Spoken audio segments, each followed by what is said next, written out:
Breakup के बाद मैं अपना गम भुलाने के लिए शराब पीने एक बार बार में गया और अचानक मुझे कोई नशीली चीज पिला दी गई। जब मैं जागा तो मैंने पाया कि मेरे बगल में मेरी वो दबंग और हुक्म चलाने वाली बचपन की दोस्त सो रही थी, जो मेरे बचपन का सबसे बड़ा खौफ बुरा सपना हुआ करती थी। जैसे ही मैं चुपके से अपने कपड़े उठाकर वहां से भागने वाला था, मेरी उस बचपन की दोस्त ने एक कैंची उठाई और एक गहरे अर्थ वाली मुस्कान के साथ मेरी तरफ देखा। इससे पहले कि मैं कोई बहाना सोच पाता, वो आगे झपटी और उसने मुझे चूम लिया। फिर उसने मुझे पॉकेट मनी के तौर पर ना सिर्फ 1 crore yuan 10 million yuan transfer किए, बल्कि ये भी कहा कि उसे रात में अकेले सोने से डर लगता है और मुझे उसके साथ रहने का हुक्म दे दिया। आसमान धीरे धीरे काला हो गया था, सूरज ढल चुका था। अपनी एक्स गर्लफ्रेंड वोल्डेमॉर्ट वोल्डेमॉर्ट से ब्रेकअप के बाद हालांकि मैं अंदर से भावनात्मक रूप से टूट चुका था, लेकिन इसका मेरी कुकिंग खाना पकाने पर बिल्कुल भी असर नहीं पड़ा था। मेरी शोहरत सुनकर आने वाले सभी ग्राहकों ने तारीफ में मुझे थम्स अप अंगूठा दिखाया। जल्द ही शाम की भीड़ खत्म हो गई और काम के बाद यान मुझे जबरदस्ती एक बार बार में खींच ले गया। मैंने अपने सामने चमकते नियॉन लाइट वाले बार को देखा और शक के साथ पूछा, तुम मुझे यहाँ क्यों लाए हो? जाहिर है तुम्हें तुम्हारे ब्रेकअप के गम से बाहर निकालने और कुछ शानदार मजे का अनुभव कराने के लिए। अंदर चलोगे तो खुद ही पता चल जाएगा। आज का सारा खर्चा मेरा है, तो बस मजे करो, यांगवेई ने मुस्कुराते हुए कहा। हम दोनों बार के अंदर गए और बिना कोई कंजूसी किए तुरंत एक प्राइवेट रूम बुक कर लिया। फिर दो खूबसूरत लड़कियों को बुला लिया। प्राइवेट रूम में घुसते ही मैंने देखा, टेबल पर गुलाबी शराब के 2 गिलास रखे थे और फर्श पर बियर के 2 केस पेटियां रखे थे। चूंकि मैं यहाँ आ ही गया था, मैं आगे बढ़ा। मैंने एक गिलास उठाया और उसे एक ही सांस में गटक गया। ये मीठी है, इसका स्वाद काफी अच्छा है। उसी वक्त यांग काले रंग की स्टॉकिंग्स पहने 2 लड़कियों को प्राइवेट रूम में लेकर आया। जब उसने मेरे हाथ में वो खाली गिलास देखा तो वह सन्न रह गया, अपनी जगह पर ही जड़ हो गया। तुमने उसे पी भी लिया? ये सुनकर मैं थोड़ा हैरान हुआ और मैंने शक के साथ पूछा, क्या बार में आने के बाद शराब नहीं पीनी होती? अगर ही नहीं पीनी तो फिर कब पीनी है? इससे पहले कि मैं अपनी बात पूरी कर पाता, मेरे हाथ से गिलास छूटकर फर्श पर गिर गया। मेरी आंखें ऊपर की तरफ पलट गईं और मैं सोफे पर गिर पड़ा। मेरे शरीर में तेज गर्मी महसूस होने लगी। ये देखकर यांग वेई ने बेबसी से कहा, खैर सीधा काम की बात पर आना भी ठीक ही है। मैं इसे तुम लड़कियों के भरोसे छोड़ रहा हूं। मेरा ये दोस्त अभी भी वर्जिन है, इसलिए इसके साथ थोड़ा आराम से पेश आना। चिंता मत कीजिए बॉस, काले रंग की स्टॉकिंग्स पहने उन दोनों लड़कियों ने एक साथ खिलखिलाकर हंसते हुए कहा और मैं तपते हुए शरीर को संभालते हुए मुझे प्राइवेट रूम से बाहर निकालकर बाहर बने एक कमरे की तरफ ले गई। बेहोशी नशे की हालत में मुझे ऐसा लगा जैसे मुझे किसी बिस्तर पर फेंक दिया गया हो। कोई मेरे कपड़े उतार रहा था और मेरे पूरे शरीर में एक अजीब सी बेचैनी महसूस हो रही थी। तभी किसी ने दरवाजे पर जोरदार लात मारी और दरवाजा खुल गया। तुम लोग कौन हो? तुम्हें क्या चाहिए?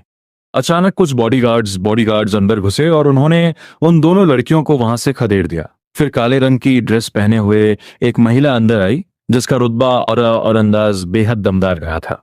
मिस, ऐसा लग रहा है जैसे यंग मास्टर वांग को कोई नशा दिया गया है। मुझे पता है, तुम सब जा सकते हो। दरवाजा बंद कर दो, मेरी इजाजत के बिना किसी को भी अंदर आने की अनुमति नहीं है। जल्द ही मुझे ऐसा महसूस होने लगा जैसे मैं किसी विशाल समुद्र के बीचों बीच हूं। मेरा भारी दिल अविश्वसनीय रूप से हल्का महसूस होने लगा। ऐसा लग रहा था जैसे मेरी सभी नकारात्मक भावनाओं, नेगेटिव इमोशंस को बाहर निकलने का कोई रास्ता मिल गया हो। अगली सुबह खिड़की से छनकर आती धूप की एक गर्म किरण मेरी पलकों पर पड़ी। मैंने धीरे धीरे अपनी आंखें खोली। मेरे सामने एक बेहद खूबसूरत अंडाकार ओवल चेहरा था। उसकी बर्फ जैसी सफेद त्वचा इतनी कोमल लग रही थी जैसे उसे निचोड़ने पर पानी निकल आए। उसके चेहरे पर मेकअप का एक कतरा भी नहीं था, फिर भी वह मेरी जिंदगी में आज तक मिली किसी भी महिला से कहीं ज्यादा खूबसूरत थी। और इससे भी बड़ी बात यह थी कि इस सुंदरी ने बहुत कम कपड़े पहने हुए थे। मेरे एंगल से मैं उसके बर्फ जैसे सफेद क्लीवेज को देख सकता था। मैंने तुरंत थूक गटका, खासकर तब जब मैंने फर्श पर बिखरे हुए कपड़ों को देखा। मुझे तुरंत कुछ याद आया। मैंने अपने दांत पीसे और मन ही मन यांग वेई को कोसने लगा। इस कमीने की इतनी हिम्मत कि ये मुझे कॉल गर्ल प्रोस्टिट्यूट के पास ले आया। खुद को मेरा अच्छा भाई कहता है, लेकिन क्या आजकल सभी कॉल गर्ल्स इतनी खूबसूरत होती हैं? सच में वक्त बदल गया है। ज्यादा सोचने का समय नहीं था। मैं चुपके से बिस्तर से उठा और कपड़े पहनने लगा ताकि यहां से भाग सकूं। तभी मेरे पीछे से एक ठंडी आवाज आई, तुम्हें क्या लगता है, तुम कहां जा रहे हो? मैं तुरंत अपनी जगह पर जम गया। मैंने अपना सिर घुमाकर देखा और बिल्कुल जैसा मैंने सोचा था, जो महिला सो रही थी वह अब जाग चुकी थी। उसके फिनिक्स जैसी तीखी आंखें मुझे ही घूर रही थी। ये देखकर मुझे लगा कि यह सब इसलिए है क्योंकि मैंने अभी तक उसे पैसे नहीं दिए हैं। मैंने शांत दिखने का नाटक करते हुए अपने कपड़े पहने और फिर अपने बटुए वॉलेट से सारे कैश निकाल लिए। शायद 2 या 3 हज़ार रहे होंगे।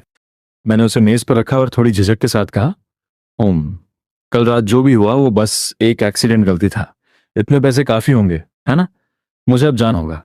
ये कहने के बाद मैंने जल्दी से दरवाजा खोला और वहां से भाग खड़ा हुआ। दरवाजे पर खड़े बॉडीगार्ड्स ने यह देखा, लेकिन उन्होंने मुझे रोका नहीं। कमरे के अंदर मेज पर रखी पैसों की गड्डी को देखकर शिरो शिरो के खूबसूरत चेहरे पर एक दिल धड़काने वाली मुस्कान छा गई। वह मुस्कान थोड़ी चिढ़ाने वाली थी।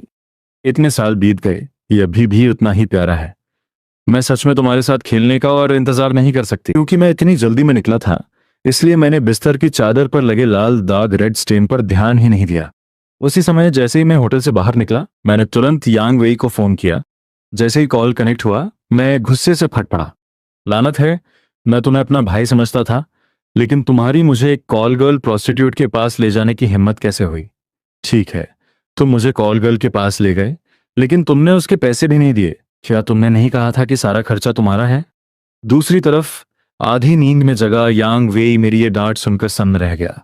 उसने नींदेपन में अपना सिर खुजलाया और उलझन में बोला, इतनी सुबह सुबह तुम्हें क्या हो गया है?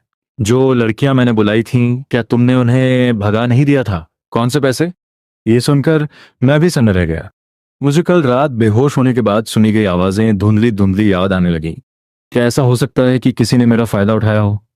और सबसे बड़ी बात, मैंने उसके लिए पैसे भी दिए। मेरा दिल तुरंत दर्द से करा उठा। मैं गहरे पछतावे से भर गया। अगर मुझे पता होता तो मैं कल रात बार में जाता ही नहीं।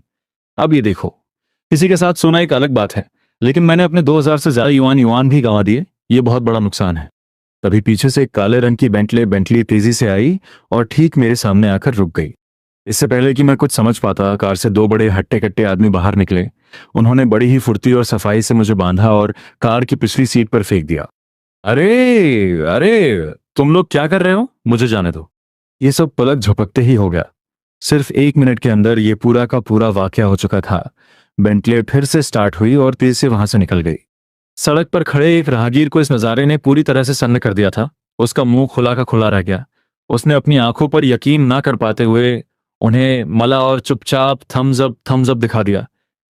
कहने के लिए कुछ और नहीं था, मुंह से बस एक ही शब्द निकला, प्रोफेशनल प्रोफेशनल।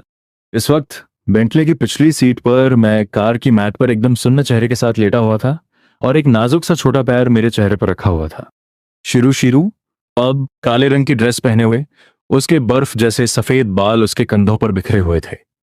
पूरी कार उसके शरीर की एक हल्की सी खुशबू से महक रही थी। उसने नीचे देखा, उसके होठों के कोने पर एक चिढ़ाने वाली मुस्कान थी। छोटे वांग्यू, मेरे साथ सोने के बाद तुम भागना चाहते हो? इतनी आसानी से बचकर नहीं जा सकते। मैं विदेश से वापस आई हूं, सिर्फ और सिर्फ तुम्हारे लिए। क्या तुमने मुझे याद किया?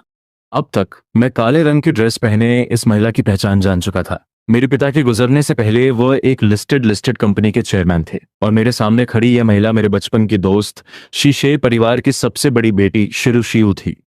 आप कह सकते हैं कि हम एक साथ पले बड़े, जब तक कि शिरू ने अपनी प्राइमरी स्कूल की पढ़ाई पूरी नहीं कर ली और आगे की पढ़ाई के लिए विदेश नहीं चली गई। उसी के बाद से हमारा संपर्क टूट गया था। सबसे बड़ी बात यह थी कि शिरू बचपन से ही बहुत दबंग और तेज तर्रार स्वभाव की थी, जिसकी वजह से मुझे बहुत परेशानियां उठानी पड़ी थी। अब जब वो वापस आ गई है तो आगे आने वाले दिन शायद बहुत भारी पड़ने वाले हैं। कुछ पल बाद मैंने जबरदस्ती एक रूखी सी मुस्कान अपने चेहरे पर लाई और मुंह बनाते हुए कहा, दीदी, कल रात सच में एक एक्सीडेंट था। प्लीज मुझे जाने दो। क्या हम ऐसा नहीं मान सकते कि कुछ हुआ ही नहीं? बस मान लो कि कुछ नहीं हुआ। शिरू ने अपने पैर से मुझ पर और दबाव बनाया। उसके छोटे गोरे पैर मुझे लगातार तड़पा रहे थे। उसके अंदर एक गहरी संतुष्टि की भावना उमड़ पड़ी और उसके चेहरे पर एक ठंडी मुस्कान आ गई। तुम्हारे सपनों में अब से तुम मेरे हो। अगर तुम मेरी बात मानकर रहोगे तो तुम्हारे पास खर्च करने के लिए बहुत पैसे होंगे, लेकिन अगर तुमने ऐसा नहीं किया तो तुम जानते हो कि इसका अंजाम क्या होगा। उसने इतने सालों तक इंतजार किया था, अब आखिरकार मुझसे मिलने के बाद वो मुझे कैसे जाने दे सकती थी? इसके साथ ही शिरू ने मुझे एक हाथ से उठाया और मेरी घोर हैरानी के बीच उसके मुलायम गहरे लाल होंठ सीधे मेरे होठों से आ टकराए। मेरी आंखें फटी की फटी रह गईं। मैंने विरोध करने की कोशिश की, लेकिन मेरे हाथ पैर बंधे हुए थे। मैं कुछ नहीं कर सका, बस उसे खुद पर जबरदस्ती करने दे सकता था। उसका यह दबंग और हावी होने वाला स्वभाव, जिसमें ना सुनने की कोई गुंजाइश नहीं थी, इतने सालों बाद भी बिल्कुल नहीं बदला था। जैसे ही शिरो इसमें और ज्यादा डूबने लगी, उसका फोन बज उठा। ये ऐसा था जैसे किसी ने उस पर ठंडे पानी की बाल्टी उड़ेल दी हो। उसने खींचते हुए फोन उठाया। हेलो, क्या बात है? फोन से उसकी माँ लियो शुन्या की आवाज आई। शिरो, क्या तुम बगावत करने की कोशिश कर रही हो? क्या मैंने तुम्हें आज अपनी नई पोस्ट पद के लिए कंपनी में रिपोर्ट करने को नहीं कहा था? तुम अभी तक क्यों नहीं गई? पूरा ब्रांच ऑफिस तुम्हारा इंतजार कर रहा है। ये सुनकर शिरो नाखुश हुई और उसने बिना किसी कमजोरी झिझक के पलटकर जवाब दिया। क्या आपको एक दामाद नहीं चाहिए था? मैं उसी पर काम कर रही हूं। जब तक कुछ बहुत जरूरी ना हो मुझे परेशान मत करना। ये कहने के बाद उसने सीधे फोन काट दिया। तभी मैंने गुस्से और आक्रोश में कहा, तुम एक पागल औरत हो। ये अपहरण किडनैपिंग है। ये गैर कानूनी है। कोई नहीं जानता था कि उस पल मैं कितने दर्द में था। कल ही मेरा ब्रेकअप हुआ था और आज मेरे बचपन के सबसे बड़े खौफ ने मुझे जबरदस्ती चूम लिया था। यह आखिर किस तरह की दुनिया है? उस अचानक आए फोन कॉल ने शुरू का मूड खराब कर दिया था। उसने बॉडीगार्ड्स को हुक्म दिया कि वे मुझे मेरे रेस्टोरेंट वापस छोड़ आए। जाने से पहले उसने मेरी तरफ एक बिजनेस कार्ड उछाला और सपाट आवाज में बोली, मुझे कुछ काम निपटाने हैं। अगर तुम्हें किसी चीज की जरूरत हो तो मुझे कॉल कर सकते हो। आज रात मिलते हैं। इसके साथ ही कार वहां से चली गई। जमीन पर फेंका हुआ और बंधा हुआ मैं खुद को छुड़ाने के लिए बुरी तरह छटपटा रहा था। मैं चिल्लाया, कम से कम पहले मुझे खोल दो। किस्मत से ठीक उसी वक्त यांग वी कचरे का डिब्बा लिए रेस्टोरेंट से बाहर आया और उसने मुझे जमीन पर एक कीड़े की तरह रेंगते और छटपटाते हुए देखा। वह मेरे पास आया और उत्सुकता से पूछा, भाई वांग, कोई रफ रफ गेम चल रहा है क्या? हमें बॉन्डेज बॉन्डेज का भी शौक है क्या? ये कोई कॉस्प्ले कॉस्प्ले है? उधर दूसरी तरफ कार में, यह आदमी कितना प्यारा है। ये बिल्कुल मेरे टाइप टाइप का है। शिरो ने अपने फोन में देखा, जिसकी फोटो एल्बम पूरी तरह से मेरी तस्वीरों से भरी हुई थी। वह उन्हें स्क्रॉल करने देखने लगी। बिना थके वह लगातार इसी बारे में सोच रही थी कि कैसे मैंने अभी इतनी बुरी तरह छटपटाकर उसका विरोध किया था। उसके होठों पर एक मजाकिया और चढ़ाने वाली मुस्कान खेल गई। लगता है हम काफी लंबे समय बाद मिले हैं। मुझे इस लड़के को थोड़ा अनुशासन डिसिप्लिन सिखाना ही पड़ेगा। सुबह 9 बजे कॉन्ग मोंग ग्रुप की जिंग जांग ब्रांच बिल्डिंग के नीचे। यह सुनने के बाद कि हेडक्वार्टर मुख्यालय एक नया सीईओ भेज रहा है, सभी सीनियर मैनेजर्स सुबह 8 बजे से ही यहाँ इंतजार कर रहे थे। उन्होंने पूरे 1 घंटे तक इंतजार किया, लेकिन किसी की भी जरा सी भी नाराजगी या असंतोष दिखाने की हिम्मत नहीं हुई। तभी सड़क के छोर पर एक काले रंग की बेंटली आती हुई दिखाई दी। कार का अनोखा डिजाइन सड़क पर सबसे अलग ही चमक रहा था। हालांकि ये बेंटले दिखने में साधारण लग रही थी, लेकिन इसकी कीमत 30 लाख युआन, 3 मिलियन युआन से भी ज्यादा थी, जो आम लोगों की पहुंच से पूरी तरह बाहर थी। कार धीरे से बिल्डिंग के सामने आकर रुकी। वाइस प्रेसिडेंट की अगुवाई में सभी सीनियर मैनेजर्स उसका स्वागत करने के लिए तेजी से आगे बढ़े। कार का दरवाजा धीरे से खुला और सबसे पहले एक जोड़ी खूबसूरत लंबी और सीधी टांगे बाहर आईं। लाल सोल तले वाली काले रंग की हाई हील्स ने जमीन को छुआ और उसके पूरे शरीर से एक हल्की सी ठंडी और खौफनाक आभा ऑरा छलक रही थी।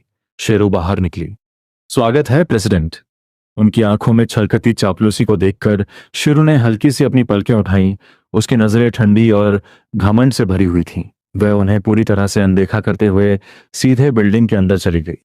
कंपनी के सभी कर्मचारी अपनी जगह पर बिल्कुल सीधे होकर बैठ गए। किसी की भी जरा सी भी ढिलाई बरतने की हिम्मत नहीं हो रही थी। नया बॉस हमेशा सख्ती बरतता है। किसी को नहीं पता था कि उसकी इस सख्ती की आग में कौन जलने वाला था। उनका समूह हाई लेवल मीटिंग रूम में दाखिल हुआ। उसकी सेक्रेटरी और बेस्ट फ्रेंड लिन शिंग यू पहले से ही यहां इंतजार कर रही थी। शिर को अंदर आते देख उसने उसे एक फोल्डर थमाया। ये पिछले 2 सालों की कंपनी की फाइनेंशियल रिपोर्ट है और साथ ही अलग अलग विभागों डिपार्टमेंट्स की स्थिति की जानकारी भी है। शिरू ने उसे सीधे किनारे रख दिया। चेयरमैन की कुर्सी पर बैठने के बाद उसकी ठंडी नजरें सभी सीनियर मैनेजर्स पर घूमी और उसने एकदम सपाट आवाज में कहा, अभी मेरी माँ को फोन किसने किया था? खुद अपनी मर्जी से आगे आ जाओ। हर कोई एक पल के लिए झिझका और फिर सबने एक साथ लिन शिंग यू की तरफ देखा, जो शिरू के बगल में ही खड़ी थी। इसका मतलब एकदम साफ था। लिन शिंग यू शर्मिंदा दिख रही थी। उसकी तरफ शिरू की नजरें किसी कातिल जैसी थीं। उसकी फीनिक्स आंखों में एक ठंडी चमक थी। उसने अपने दांत पीसे और कहा, तुम सच में मेरी एक बहुत अच्छी बेस्ट फ्रेंड हो। आखिरकार मुझे अपने बेबी के करीब जाने का मौका मिला था और तुम्हें ठीक उसी वक्त मुझे परेशान करना था। सजा के तौर पर तुम्हें 1 महीने के लिए लॉजिस्टिक्स डिपार्टमेंट में डिमोट किया जाता है, जहां तुम छोटे मोटे काम करोगी। जी, सीईओ। इस छोटी सी घटना के बाद हाई लेवल मीटिंग आधिकारिक तौर पर शुरू हुई। किसी को नहीं पता था कि मीटिंग किस बारे में थी, लेकिन जब कर्मचारियों ने सीनियर मैनेजर्स को पसीने से तरबतर होकर मीटिंग रूम से बाहर निकलते देखा, तो वे तुरंत समझ गए कि यह नई सीईओ कोई ऐसी इंसान नहीं है जिससे पंगा लिया जा सके। सीईओ के ऑफिस में लंच का समय हो गया था। लिन शिंग यू टेकआउट बाहर से खाना ऑर्डर करने के लिए एक 5 स्टार होटल ढूंढने की तैयारी कर रही थी। आखिर इस मैडम की खाने की पसंद बहुत ही नखरे वाली पिकी थी, लेकिन शिरू ने उसे रोक दिया। उसके होठों पर एक हल्की सी मुस्कान उभर आई। उसने लिन शिंग यू को एक पता एड्रेस दिया और हुक्म दिया, मुझे यहाँ की चाइनीज स्टर फ्राई खानी है। ये सुनकर लिन शिंग यू ने उसे हैरानी भरी नजरों से देखा, लेकिन कुछ कहा नहीं। हालांकि वो यहाँ नहीं आई थी, लेकिन वो जानती थी कि ये चाइनीज रेस्टोरेंट बहुत मशहूर था। शायद मैडम कुछ नया ट्राई करना चाहती थी। ठीक है, लेकिन ऐसा लगता है कि यह जगह डिलीवरी सर्विस नहीं देती है, मैं खुद जाकर ले आती हूँ। दूसरी तरफ चाइनीज रेस्टोरेंट में बिजनेस अभी भी जोरों पर था। दुकान में रखी दर्जनों मेजें पूरी तरह से भरी हुई थी, यहां तक कि हवा में भी खाने की बेहतरीन महक घुली हुई थी। वह नजारा बहुत ही शोरगुल और हलचल से भरा था। बॉस, मेरे लिए एक चॉप सुई का ऑर्डर लगा दो। मुझे एक ब्रेज्ड क्रूशियन कार्प चाहिए। बॉस, जल्दी करो, अपने उन जादुई हाथों यूनिकॉर्न आर्म्स को थोड़ा तेज चलाओ, मैं 10 मिनट से ज्यादा से इंतजार कर रहा हूँ। किचन के अंदर मैं और यांग वेई इतनी तेजी से कढ़ाई वॉक्स घुमा रहे थे कि हमारे हाथ धुंधले नजर आ रहे थे, और हम लगातार सामग्री डालने और उन्हें भूनने स्टर फ्राइंग का काम दोहरा रहे थे। बीच बीच में हम अपनी थोड़ी सी सीक्रेट सॉस भी डाल देते थे। यह सब मेरी खुद की इजाद क्रिएशन थी, और यही कारण था कि आसपास के दर्जनों चाइनीज रेस्टोरेंट्स के बीच केवल मेरा चाइनीज रेस्टोरेंट ही सबसे अलग और बेहतरीन था।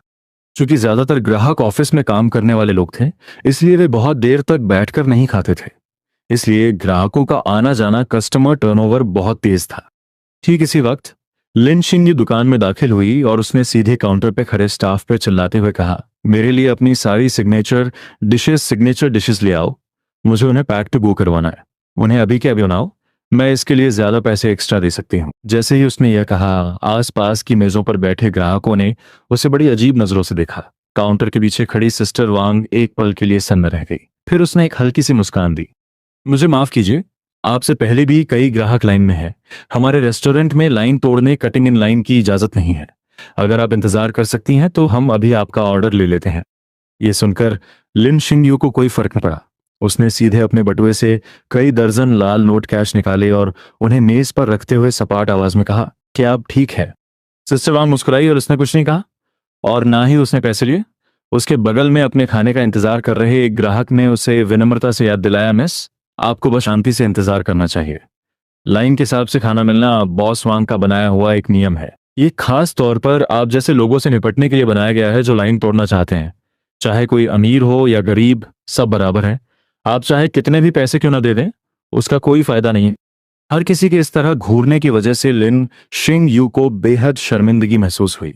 उसने गुस्से में अपना पैर पटका और बड़बड़ाते हुए रेस्टोरेंट से बाहर निकल गई। जब सामने से पैसा मिल रहा है तो कमाने से मना कर रहे हैं, क्या तुम बेवकूफ नहीं हो? जल्द ही शेर को पता चल गया कि क्या क्या हुआ था। उसने ज्यादा कुछ नहीं कहा, बल्कि सीधे गाड़ी चलाकर वहां आ गई। जब सबको लगा कि वह यहाँ कोई हंगामा खड़ा करने आई है, तभी उन्होंने देखा कि शिरू सीधे जाकर मेरी बॉस वाली कुर्सी पर बैठ गई। उसने कोई खाना ऑर्डर नहीं किया, बस अपने फोन पर गेम खेलती रही। एक एक सेकंड, एक एक मिनट का समय बीतता गया। रेस्टोरेंट में ग्राहकों की भीड़ धीरे धीरे कम होने लगी। दोपहर 2 बजे तक सभी ग्राहक जा चुके थे। अंत में सिर्फ शिरू और लिन शिंग यू ही वहां बची थी। यह खबर पाकर मैं किचन से बाहर आया। मैंने उन दोनों महिलाओं को एक रूखी अनफ्रेंडली नजर से देखा और सपाट आवाज में कहा, आखिर तुम चाहती क्या हो? उसी पल लिन शिंग यू ने मन ही मन सोचा, इस जिद्दी और नखरे वाली मैडम को इतनी देर तक इंतजार करवाने की हिम्मत, यह लड़का तो पक्का मारा जाएगा, ये इसी लायक है। लेकिन फिर अगले सेकंड उसने देखा कि शिरू ने मेरी तरफ देखकर एक बहुत ही प्यारी मुस्कान दी और कहा, मुझे उसूलों प्रिंसिपल्स वाले आदमी पसंद है। तुम जितने ज्यादा उसूलों वाले होगे, तुम मुझे उतने ही ज्यादा पसंद आओगे। मुझे भूख लगी है, घर चलो और मेरे लिए खाना बनाओ, हबी हबीबा पति। जैसे ही उसके मुंह से वे आखिरी 2 शब्द निकले, चाहे वो सिस्टर वांग हो या लिन शिंग यू, दोनों के चेहरे के भाव ऐसे हो गए जैसे उन्होंने कोई भूत देख लिया हो। उन्हें अपने कानों पर यकीन नहीं हो रहा था। क्या ये दोनों शादीशुदा हैं? मैं तुम्हें चेतावनी दे रहा हूं, बकवास मत करो। तुम्हारा पति कौन है? मैं हड़बड़ाहट में चिल्लाया। मेरी सफाई देने की इस कोशिश को देखकर शिर तुरंत नाखुश हो गई। उसकी आंखों में कुछ और ज्यादा ठंडक बेरहमी आ गई और उसकी आवाज बहुत ज्यादा ठंडी हो गई। मेरे साथ चुपचाप चल रहे हो या मैं तुम्हें बात कर लिए चलूं? मैं तुम्हें चुनने का एक आखिरी मौका दे रही हूं। लानत है, क्या मैं सच में तुमसे डरता हूं? मैंने अपनी पूरी जिंदगी बहुत ही सावधानी और शांति से बिताई है और मैं बिल्कुल भी किसी के सामने झुकने या पीछे हटने वाला नहीं हूं। मैंने तुरंत किचन की तरफ मुंह करके जोर से आवाज लगाई, नंबर 2, नंबर 3, बाहर आओ, यहाँ कोई हंगामा करने आया है, बाहर आओ और मेरी मदद करो। इस चिल्लाहट के बाद किचन से तुरंत कोई हलचल हुई। यांग वी अपनी शेफ वाली शेफ्स यूनिफॉर्म में हाथ में एक बड़ा सूप का चम्मच लिए दौड़ता हुआ बाहर आया। उसकी आंखें गुस्से से चौड़ी थी। कौन अपनी जिंदगी से तंग आ गया है जिसकी मेरे इलाके में हंगामा करने की हिम्मत हुई? फिर एक भौंकने की आवाज आई। आधे इंसान के बराबर ऊंचा और 1.5 मीटर लंबा एक पीला कुत्ता किचन से बाहर निकला और मेरी हिफाजत के लिए मेरे सामने आकर खड़ा हो गया। अपने इन दो भाइयों को अपनी ढाल बनते देख मेरा आत्मविश्वास तुरंत बहुत बढ़ गया। मैंने अपना सिर ऊंचा किया, सिर को नीची नजर से देखते हुए ठंडी फुफकार के साथ कहा, मिस, अब मैं तुम्हें 2 विकल्प चॉइसेस दे रहा हूं। या तो तुम खुद यहां से चली जाओ या फिर मैं तुम्हें धक्के मारकर बाहर निकाल दूं। मेरे अंदर के इस बागीपन रिबेलियसनेस को देखकर शेर मुस्कुराई। पता नहीं क्यों, लेकिन जब उसने इस आदमी को अपना विरोध करते देखा तो वह अपने अंदर उठने वाली उत्साह की लहर को दबा नहीं पाई। वह सच में उसे इसी तरह अपने पैरों तले रौंदना चाहती थी। वह सच में अनुशासन डिसिप्लिन सिखाए जाने के ही लायक था। उत्साह के इस छोटे से पल के बाद शिरू का दिमाग तुरंत शांत हो गया। उसने अपना फोन निकाला, कॉल किया और सपाट आवाज में हुक्म दिया, अंदर आओ। उसके बोलते ही 2 लंबे चौड़े और हट्टे कट्टे बॉडीगार्ड्स रेस्टोरेंट में आ गए। खासकर उनकी बाहों की मजबूत मांसपेशियां, मसल्स, जिनमें काफी ताकत नजर आ रही थी। अगर उनका एक भी मुक्का मुझे सीधे पड़ जाता तो शायद मुझे 10 दिनों से लेकर आधे महीने तक अस्पताल में ही रहना पड़ता।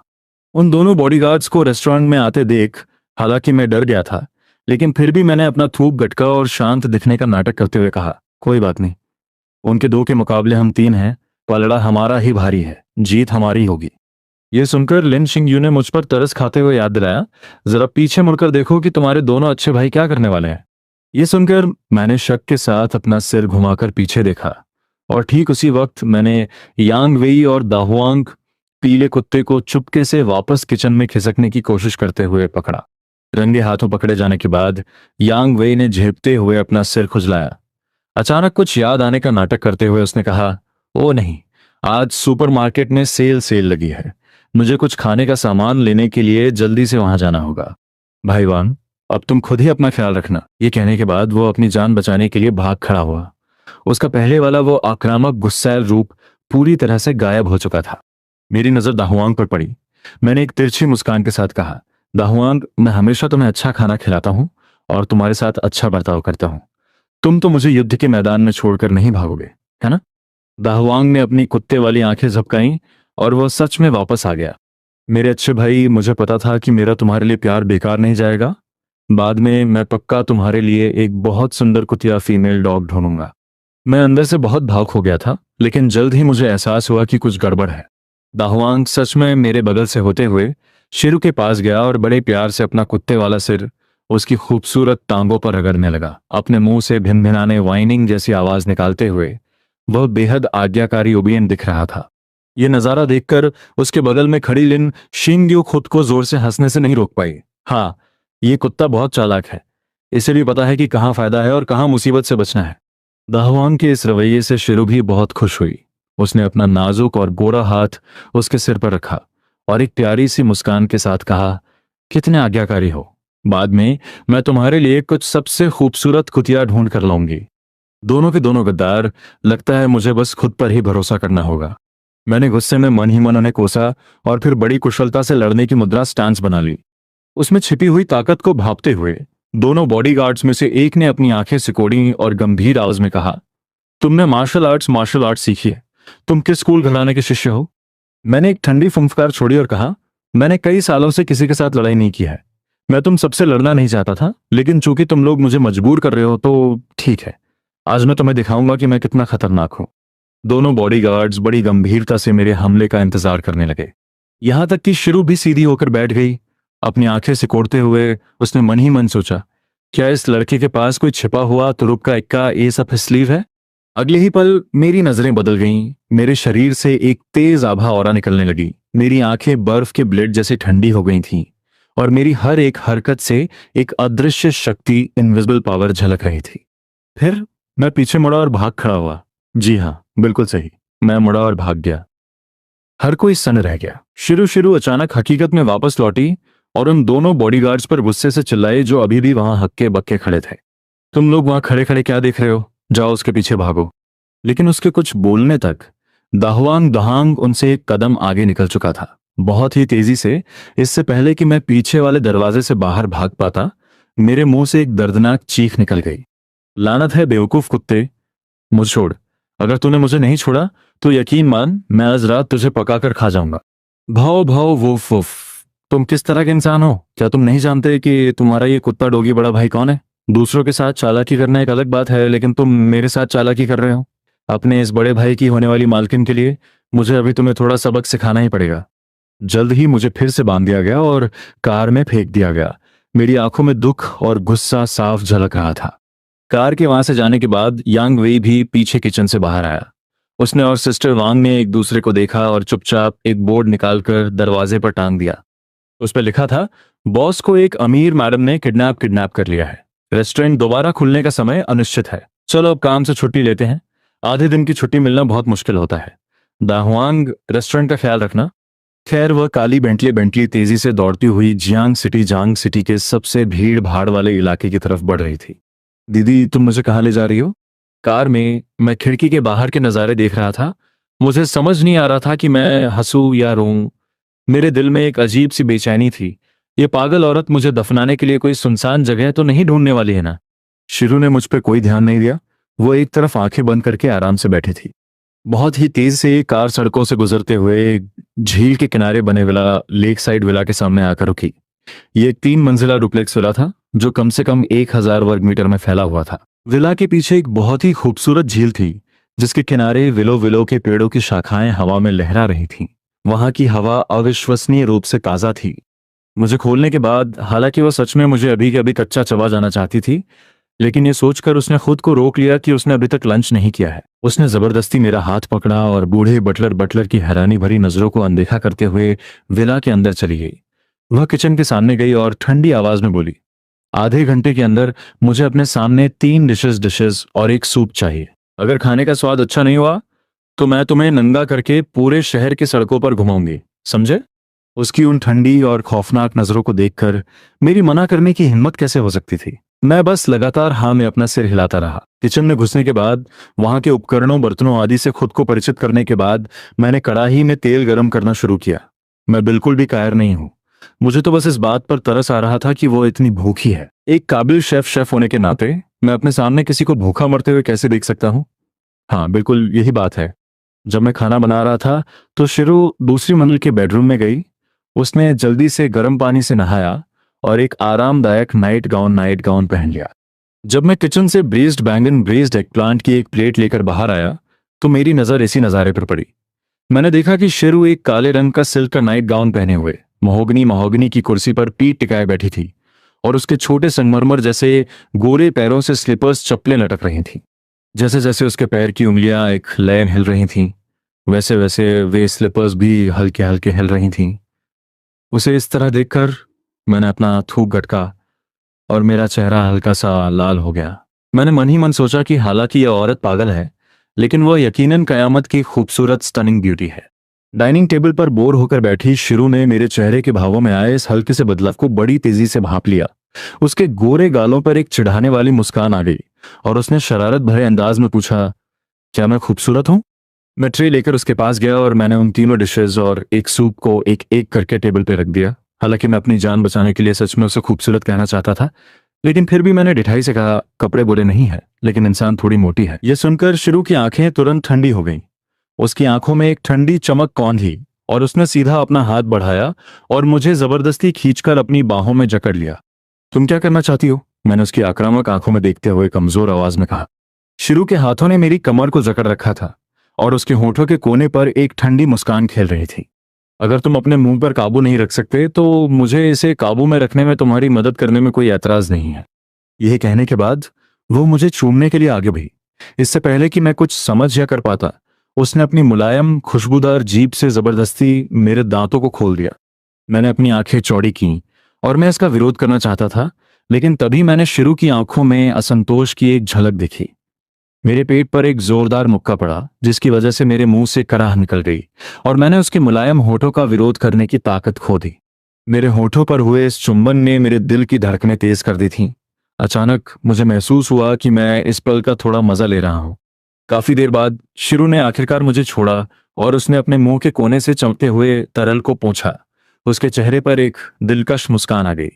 याद रखना, तुम मेरे आदमी हो, चाहे वो तुम्हारा शरीर हो या तुम्हारी आत्मा, वे सब मेरे हैं। अगर तुमने किसी और को खुद को यूं ही छूने की इजाजत भी दी तो मैं तुम्हें पिंजरे में बंद कर दूंगी। मुझे चेतावनी देने के बाद शिरू जाने के लिए उठी और जाते जाते वो मेरे एब्स ऑब्स को एक बार छूना ही भूली। उसकी घंटी जैसी खनकती हंसी उस शांत लिविंग रूम में गूंज उठी। मेरे माथे पर परेशानी की लकीरें खिंच गईं। भाइयों, क्या किसी को कुछ समझ आ रहा है? से एक पागल औरत से टकरा गया और अब पता चल रहा है कि वो एक ठरकी पर्वर्ट भी है। मैंने कभी सपने में भी नहीं सोचा था कि एक दिन ऐसा भी आएगा जब मेरे साथ ही छेड़छाड़ हो रही होगी। शिरू ने अपनी चॉपस्टिक्स आगे बढ़ाई और बेपरवाही से कहा, मैं अपने हाथ नहीं हिलाना चाहती, तो मुझे खिलाओ। आलसी औरत, मैंने बड़बड़ाते हुए कहा, लेकिन फिर भी चॉपस्टिक्स उठाई। बाउल कटोरे से पैन फ्राइड पोक बेली का एक टुकड़ा उठाया और उसे उसके मुंह के पास ले गया। इससे पहले कि वो उसे अपने मुंह में रखती, उससे पहले ही उसकी बेहतरीन महक आ गई थी। आमतौर पर डिशेस जल्दी परोसने के लिए मैं अक्सर जानबूझकर कुछ स्टेप्स छोड़ देता हूँ, जिससे डिश में थोड़ी सी कमी रह जाती है। लेकिन जब मैं रेस्टोरेंट में नहीं होता तो मैं हमेशा परफेक्शन बाय पूर्णता की कोशिश करता हूँ। उस हल्के से कुरकुरे क्रिस्पी मीट के टुकड़े को खाते ही शिरू का चेहरा तुरंत खुशी से चमक उठा। वह साफ तौर पर इस डिश के स्वाद से बहुत संतुष्ट थी। ये कहना ही होगा कि इस आदमी का खाना बनाने का हुनर सच में उसकी पसंद के बिल्कुल अनुकूल है, और यह आदमी खुद भी उसकी पसंद के बिल्कुल अनुकूल है। बात चाहे जो भी हो, वो खुद को रोक नहीं सकती। उसकी खूबसूरत टांगों ने मुझे हल्के से ठोकर मारी। मैं उसका मतलब समझ गया और मैंने ब्रेज्ड एगप्लांट का एक टुकड़ा उठा लिया। बस इसी तरह वो खाना खत्म हुआ। पेट भर खाने के बाद वो ऊपर बेडरूम की तरफ चल दी और बिना पीछे मुड़े कहा, तुम अब घर जा सकते हो। आज रात मेरे लिए डिनर तैयार रखना, मैं वहां खाने आऊंगी। ये सुनकर मुझे ऐसा लगा जैसे मुझे जीवनदान मिल गया हो और मैं खुशी खुशी विला से बाहर भाग गया। भागते हुए मैंने मन ही मन सोचा, उसने मुझे मारा और फिर भी वो मेरे हाथ का बना डिनर खाना चाहती है। अपने सपनों में ये दुनिया इतनी बड़ी है, मैं छिपने के लिए कोई ना कोई जगह ढूंढ ही लूंगा। क्या वह सच में मुझे फिर भी ढूंढ पाएगी? विला की दूसरी मंजिल की खिड़की के सामने खड़ी शिरू मुझे भागते हुए एक भावहीन चेहरे के साथ देख रही थी, लेकिन उसके होठों पर एक गहरे अर्थ वाली मुस्कान थी। फोन से उसकी माँ लियू शून्य की आवाज आई, मैं तुम्हें बता रही हूँ जिवेश्याओ, क्या तुम सुन रही हो? लॉन्ग लॉन्ग परिवार हमारा पार्टनर है। जब तुम उस लड़के लॉन्ग लॉस को मना करो तो ज्यादा रूखापन मत दिखाना, और साथ ही तुम्हें इस साल मेरे लिए घर पर एक बॉयफ्रेंड लेकर आना ही होगा। ठीक है, मुझे पता है। शिरू ने झुंझलाते हुए फोन काट दिया और पर्दे खींच दिए। पूरा बेडरूम तुरंत अंधेरे में डूब गया। जहां तक मेरी बात है, विला कॉम्प्लेक्स से बाहर भागने के तुरंत बाद मुझे भी मेरी आंटी बुआ का फोन गया। मैं सड़क पर चलते हुए फोन पर बेबसी से बोल रहा था, मैं आपको बता रहा हूं आंटी, मैं सच में अभी किसी रिलेशनशिप में नहीं पड़ना चाहता। क्या आप इस बार मुझे बख्श नहीं सकती? फोन की दूसरी तरफ मेरी आंटी ने एक ठंडी फूंफकार छोड़ी, मुझे तुम्हारी इन बातों से कोई लेना देना नहीं है। मैं तुम्हें कुछ याद दिलाने के लिए फोन कर रही हूँ। परसों चिंग मिंग फेस्टिवल है, वापस आना मत भूलना, ताकि तुम अपने पिता को श्रद्धांजलि दे सको। तब जाकर मुझे इस बात की याद आई। मेरे चेहरे के लापरवाह भाव धीरे धीरे शांत हो गए और मैंने धीमी आवाज में कहा, मुझे पता है, मैं कल वापस आ जाऊंगा। हम दोनों ने फोन काटने से पहले थोड़ी देर और बात की। मेरे पिता की बात करें तो मेरे दिमाग में 5 साल पहले की उस रात की यादें बार बार घूमने लगी। मेरे होम टाउन गृहनगर में एक भयानक भूकंप आया था। उस रात 800 से ज्यादा लोगों की मौत हो गई थी, लेकिन मेरे 3 लोगों का परिवार खुशनसीब था कि हम बच गए। लेकिन बड़े दुख की बात है कि भूकंप से बाल बाल बचने के बाद खाने की लाइन में इंतजार करते हुए मेरे पिता की मौत हो गई। अगर किसी ने लाइन ना तोड़ी होती तो उनकी भूख से मौत नहीं होती। यही वजह है कि मेरे रेस्टोरेंट में लाइन तोड़ने की बिल्कुल भी इजाजत नहीं है। मेरे पिता की भूख से मौत होने के 2 साल बाद मेरी माँ ने दूसरी शादी कर ली। वो शुरुआत में चाहती थी कि मैं उनके साथ चलूं, लेकिन मैंने मना कर दिया। मैंने अपनी आंटी बुआ के घर पर रहना चुना, क्योंकि मैं किसी अजनबी आदमी को पिता डैड कहने की हिम्मत नहीं जुटा सकता था। समय तेजी से बीता और शाम हुई। वह काले रंग की बेंटली तेजी से चाइनीज रेस्टोरेंट की तरफ बढ़ रही थी। कुछ ही पलों बाद कार धीरे से सड़क के किनारे रुकी। शिरू ने वहां लटके हुए क्लोज्ड बाय बंद के बोर्ड को देखा और उसके पूरे शरीर से हड्डियां कंपा देने वाली ठंडक गुस्सा की लहरें उठने लगी। बॉडीगार्ड ने अपनी मैडम को पहले कभी इतने गुस्से में नहीं देखा था। फोन काटने के बाद वो बड़ी सावधानी से जानकारी देने के लिए आगे बढ़ा। मिस्टर वांग का घर खाली है। हमने आस पड़ोस के सर्वेलेंस कैमरास चेक कर लिए हैं। वह आज दोपहर घर वापस नहीं आया। शिरू मुस्कुराई। उसकी आंखों में एक अजीब सी खौफनाक मुस्कान चमक रही थी। कितना प्यारा आदमी है। क्या वो मेरे साथ लुका छिपी हाइड एंड सीक खेलने की कोशिश कर रहा है? ठीक उसी वक्त, क्योंकि बॉडीगार्ड ने रेस्टोरेंट का मुख्य दरवाजा खोल दिया था, दुकान की रखवाली कर रहा दाहुआंग दहोंग अंदर से खिसक कर बाहर गया। वो दौड़ता हुआ शिरू के पास गया और लगातार अपना सिर उसकी टांगों से रगड़ने लगा। भाव भाव भाव, उन दोनों कमीनों की इतनी हिम्मत कि वे तुम्हारे इस डॉगी लॉर्ड को दुकान में अकेला बंद करके खुद मजे करने बाहर चले गए। शिरू ने नीचे उसकी तरफ देखा। उसे अचानक कुछ याद आया। वह नीचे बैठी उसके सिर को सहलाया और एक हल्की सी मुस्कान के साथ कहा, दाहुआंग, क्या तुम्हें पता है कि वांग यू कहाँ भाग गया है? भौ भौ भौ, दाहुआंग ने एक बार भौंका और फिर सड़क के पार भागने लगा। ये देखकर दोनों बॉडीगार्ड्स ने जल्दी से उसका पीछा करना शुरू कर दिया और वे दाहुआंग के पीछे पीछे दौड़ पड़े। जहां तक शिरू की बात है, वह वापस कार में बैठ गई और उसने ठंडी आवाज में ड्राइवर से कहा, इनके पीछे चलो। चाइनीज रेस्टोरेंट से लगभग 1 किलोमीटर दूर एक रिहायशी इलाके रेजिडेंशियल एरिया में। मैं 3 तक गिनूंगा। अभी के अभी अपने कपड़े उतारो, वरना मैं तुम्हारी ब्राउजर हिस्ट्री पब्लिक कर दूंगा। तुम नहीं चाहोगे ना कि सबको तुम्हारी असलियत पता चले, है ना? भाई वांग्यू, प्लीज मुझे जाने दो, यांग वेई गिड़गिड़ाया। ये बहुत शर्मनाक है। मैं सच में इसे नहीं उतार सकता। अपने कपड़े उतारो। मैंने कहा ना, अपने कपड़े उतारो। तेज रोशनी वाले लिविंग रूम में यांग वेई को आखिरकार अपने कपड़े उतारने पड़े और मेरे द्वारा खरीदी गई गुलाबी शर्ट और सफेद बॉडीकॉन स्कर्ट पहननी पड़ी। अंत में उसने हाई हील्स और एक विग पहन ली। उसका लड़की वाला भेष पूरी तरह तैयार था। मैंने जीत की खुशी में अपना फोन निकाला और उसकी 2 तस्वीरें खींच ली। फोन को हिलाते हुए मैंने एक चौड़ी मुस्कान के साथ कहा, अगर अगली बार तुमने मुझे फिर से धोखा देने की जरूरत की तो मैं अभी खींची गई इन सभी तस्वीरों को ऑनलाइन पोस्ट कर दूंगा। खट खट खट। मेरी बात अभी आधी ही हुई थी कि दरवाजे पर दस्तक हुई। बीच में टोके जाने से नाखुश होकर मैंने अपनी भौहें सिकोड़ी और दरवाजा खोलने के लिए मुड़ा। बड़बड़ाते हुए कहा, इतनी रात गए कौन आ गया मेरे मजे को खराब करने, जब मैं इतना अच्छा समय बिता रहा था। लोहे का दरवाजा धीरे धीरे खुला और मेरी नजरों के सामने एक बर्फ जैसा ठंडा चेहरा था। खासकर वे फीनिक्स जैसी आंखें, जैसे कोई तेज तलवार सीधे किसी के दिल में उतर गई हो। शिरू को दरवाजे के बाहर देखकर मैं चौंक गया और घबराहट में लड़खड़ाते हुए 2 कदम पीछे हट गया। मेरे चेहरे पर खौफ साफ झलक रहा था। तुमने मुझे यहाँ कैसे ढूंढ लिया? ये नामुमकिन है। कैमरों में पकड़े जाने से बचने के लिए मैंने यांग वेई के घर तक पहुंचने के लिए कई बसें बदली थीं और पूरा चक्कर लगाकर आया था। कोई वजह नहीं थी कि मैं पकड़ा जाता। ठीक उसी पल दाहुआन कुत्ता दोनों बॉडीगार्ड्स के पीछे से खिसक कर अंदर आया और मुझ पर 2 बार भौंका। उसकी समझदार कुत्ते वाली आंखों में जीत की चमक थी। भाव भाव भाव, तुम्हारे इस डॉगी लॉर्ड ने तुम्हें बड़ा करने में बहुत मेहनत की है। जैसे ही तुमने अपनी पैंट उतारी मुझे पता चल गया था कि तुम क्या खुराफात करने वाले हो। तुम अभी भी बहुत नादान हो। मैं तो बस तुम्हारे साथ मजे ले रहा हूं। मेरा चेहरा काला पड़ गया। दाहुआंग को देखते ही सब कुछ साफ हो गया। मैंने अपने दांत पीसे और कहा, मैं इस कमजोर किडनी वाले आदमी यांग वेई को सबक सिखाने में इतना मगन था कि मैं इस कमबख्त कुत्ते से निपटना ही भूल गया। मैंने तुम्हारे साथ कभी बुरा बर्ताव नहीं किया, फिर भी तुमने मुझे एक ही दिन में 2 बार बेच दिया, धोखा दिया। इस बीच दरवाजे पर खड़ी शिरू ने लिविंग रूम में पीठ किए खड़ी उस औरत को देखा। उसकी आंखों की ठंडक गुस्सा और तेज हो गई। एक अजीब से लहजे में हंसते हुए उसने कहा, कोई ताज्जुब नहीं कि तुमने मुझ पर ध्यान नहीं दिया। तो तुम चुपके से यहाँ अपनी एक रखैल मिस्ट्रेस छिपाए बैठे थे। लेकिन तुम्हारी पसंद कुछ खास अच्छी नहीं लग रही है। जरा उन टांगों और उस त्वचा को देखो, तचतास तिस्क। लेकिन कोई बात नहीं, जब मैं इसके टुकड़े टुकड़े कर दूंगी तो सब एक जैसा ही हो जाएगा। समंदर की मछलियां ऐसे बड़े चाव से खाएंगी। इन शब्दों ने यांग वेई को इतना डरा दिया कि वह हड़बड़ाहट में पलटा। उसने अपना आधा चेहरा छिपाते हुए अपनी दोनों टांगों को एक साथ सिकोड़ा और रुआनसी आवाज में बोला, प्लीज ऐसा मत करना दीदी, ये सब बस एक गलत फहमी है। मैं एक असली आदमी हूं, ये सच में वैसा नहीं है जैसा आप सोच रही हैं।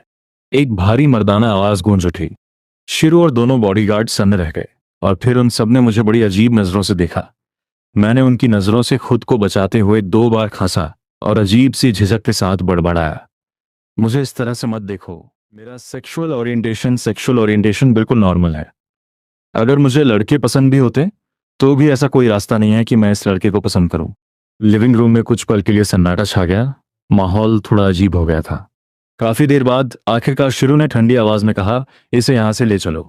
दोनों बॉडीगार्ड्स एक कदम आगे बढ़े। उन्होंने सीधा मुझे अपने कंधों पर उठाया और नीचे खड़ी कार की तरफ चल दिए। दहवान भी उनके पीछे पीछे चलने लगा। कार में बैठने के बाद वह काली बेंटली मेरे घर की तरफ चल पड़ी। कार की पिछली अंधेरी सीट पर शिरू ने पूरी ताकत से मेरी गर्दन को दबाया। उसकी आंखें सिकुड़ गईं और उसकी नजरों में एक अजीब सा खतरा था। लगता है दिन में मैंने तुम्हें जो चेतावनी दी थी वो काफी नहीं थी। मेरे पीछे पागल आदमियों की कतार यहां से लेकर फ्रांस तक लग सकती है। मुझ में ऐसी क्या कमी है? तुम मेरे साथ रहने के बजाय उस बदसूरत लड़के के साथ रहना और गे होना पसंद करोगे? अपनी गर्दन पर उसके दबाव को महसूस करते हुए मैंने भी हार मानने से इनकार कर दिया और एक ठंडी फुंफकार छोड़ी। मेरे दांत बहुत मजबूत हैं। मैं किसी औरत के टुकड़ों पे नहीं पल सकता। आई कांट ईट सॉफ्ट चावल। और वैसे भी अगर हमारे बचपन को छोड़ दिया जाए तो हम एक दूसरे को ज्यादा से ज्यादा परसों से ही जानते हैं। तुम जानबूझकर मेरे करीब आई हो। क्या तुम ये कहने की हिम्मत कर सकती हो कि इसके पीछे तुम्हारा कोई छिपा हुआ मकसद नहीं है? शिरू ने मुझे एक ठंडी नजर से देखा, अपना हाथ हटाया और खिड़की के बाहर के नजारे देखने के लिए अपना सिर घुमा लिया। उसने दोबारा मेरी तरफ नहीं देखा। बहुत ही जल्द कार एक छोटे से 2 मंजिला घर के सामने आकर रुक गई। आसपास की सभी इमारतें पुरानी थीं। वहां कोई स्ट्रीट लाइट भी नहीं थी, लेकिन यहाँ का किराया सस्ता था। मेरा घर दूसरी मंजिल पर है, एक छोटा सा 2 बेडरूम और एक लिविंग रूम वाला अपार्टमेंट। मैंने शुरुआत में अपनी एक्स गर्लफ्रेंड के साथ यहाँ रहने का प्लान बनाया था, लेकिन उसने इस सुनसान जगह पर रहने से साफ इनकार कर दिया था। इसलिए ये घर हमेशा से खाली ही रहा है। यार, चाबी निकालकर दरवाजा खोलने के बाद मैं चुपचाप सीधे किचन में चला गया। जहां तक शिरू की बात है, वो लिविंग रूम में ही रही, थोड़ी देर टहलती रही और फिर मेरे कमरे में चली गई। दीवार पर अभी भी कॉलेज के दिनों की मेरी और मेरी एक्स गर्लफ्रेंड की एक फोटो लगी हुई थी। कुल मिलाकर पूरा घर काफी आरामदायक था और सजावट बहुत ही साधारण थी। जब शिरू कमरे से बाहर आई तो दीवार पर लगी वो फोटो कई टुकड़ों में फट चुकी थी और कूड़ेदान ट्रैश में फेंक दी गई थी। जल्द ही मैं खाने की 2 प्लेटें लेकर बाहर आया, उन्हें मेज पर रखा और बिना पीछे मुड़े अपने कमरे की तरफ चलते कहा, याद रखना, खाना खाने के बाद बर्तन धो देना, वरना अगली बार भले ही तुम मुझे पीट पीट कर मौत के घाट ही क्यों न उतार दो, मैं तुम्हारे लिए दोबारा खाना नहीं बनाऊंगा। शिरू ने अपनी आंखें सिकोड़ी। ये कमीना मुझे धमकी दे रहा है, क्योंकि मैं उसे अपने हाथों से खिलाने के लिए वहां नहीं था। शिरू ने बहुत तेजी से खाना खाया और 10 मिनट से भी कम समय में अपना डिनर खत्म कर लिया। उसके बाद उसने खाली बाउल कटोरा मेज पर फेंका और सीधे मेरे कमरे में चली गई। अब तक मैंने फटी हुई फोटो देख ली थी, लेकिन मुझे उसकी कोई परवाह नहीं थी। वैसे भी मैं उसे फेंकने ही वाला था। मेरी एक्स गर्लफ्रेंड रीवी का अब मुझसे कोई लेना देना नहीं है। शिरू को अंदर आते देख मैं, जो कि एक किताब पढ़ रहा था, त्योरियां चढ़ाते फ्रॉन हुए बोला, अगर तुम यहाँ रुकना चाहती हो तो तुम दूसरे कमरे में सो सकती हो। और हाँ, अगली बार अंदर आने से पहले दरवाजा खटखटाना नॉक याद रखना। शायद ये उस बात की वजह से था जो हमने कार में की थी, जिसकी वजह से मेरे बर्ताव में थोड़ा बदलाव आ गया था और मैं थोड़ा रूखा और दूर दूर रहने लगा था। अगली बार की बात अगली बार देखेंगे। शिरू चलकर बिस्तर के पास आई और बैठ गई। उसने अपने जूते उतारने शुरू किए, जिससे उसके नाजुक जेड संगमरमर जैसे सफेद पैर दिखने लगे। फिर जब मेरा ध्यान उस पर नहीं था, वो तेजी से बिस्तर पर आई। उसने मेरी कलाई को कसकर पकड़ा और मुझे नीचे दबा लिया। किसी मुजरिम से पूछताछ करने वाले एक पुलिस ऑफिसर की तरह उसने पूछा, क्या तुम उस औरत के साथ सोए हो? उस औरत से उसका मतलब जाहिर तौर पे लीवी से था। उसके नीचे दबे हुए मैंने अपना चेहरा दूसरी तरफ घुमा लिया और मुंह बनाते हुए कहा, यह मेरा मामला है, इससे तुम्हारा कोई लेना देना नहीं है। मेरी चुराई हुई नजरों को देखकर शिरू को तुरंत अपना जवाब मिल गया। उसके बेइंतहा खूबसूरत चेहरे पर एक मुस्कान खिल उठी और उसने सीधे मेरे होठों पर चूम लिया। उसके मुंह से छोटी सी गोली पिल फिसलकर मेरे मुंह में आ गई। मैंने अनजाने में ही उसे निगल लिया और फिर अपनी आंखें फाड़ते हुए उसे धक्का दिया। तुमने मुझे क्या खिलाया? कुछ नहीं, बस तुम्हें थोड़ा आज्ञाकारी ओबीडियंट बनाने के लिए एक छोटी सी गोली, शिरू ने जवाब दिया। ये गोली बार वाली गोली जैसी नहीं है। इसका असर बहुत तेज होता है और लगभग तुरंत होता है, इसीलिए बहुत महंगी भी है। इसे सिर्फ अमीर लोग ही खरीद सकते हैं। मेरी सांसें धीरे धीरे भारी होने लगी। मेरा शरीर किसी भट्टी फर्नेस की तरह महसूस होने लगा, जो लगातार गर्म हो रही थी। लेकिन इसी पल शिरू बिस्तर से नीचे उतरी ठंडे फर्श पर नंगे पैर चलते हुए उसने शांत नजरों से मेरी तरफ देखा। उसकी आवाज थोड़ी ठंडी थी। इस गोली का असर सिर्फ 3 मिनट तक रहता है।